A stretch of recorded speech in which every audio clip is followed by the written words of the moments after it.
ఒకటి రెండు మూడు చూశాను, ఏ మాత్రం నీలో మార్పు రాలా.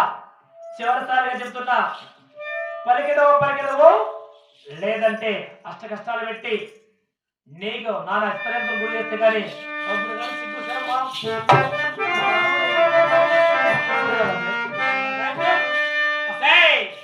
చూడు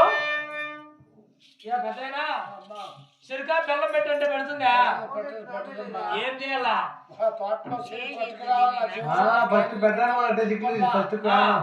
రసం తీసి దోణిలో పోసి కాగబెట్టి దోడిపితే ముద్దలు ముద్దలు ముద్దలు ముద్దలు బెల్లం అవుతుంది.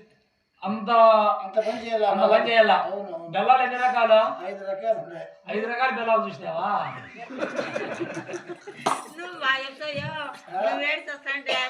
నువ్వు ఏడుస్తావా? బెల్లాలు ఎన్ని రకాలు? సారాయి బెల్లం ఉంది, అచ్చు బెల్లం ఉంది, కర్రీ బెల్లం ఉంది, వంట చేసే బెల్లం ఉంది, కూర బెల్లం ఉంది, ముద్ద బెల్లం ఉంది. ఇన్ని బెల్లాలు ఉన్నాయి.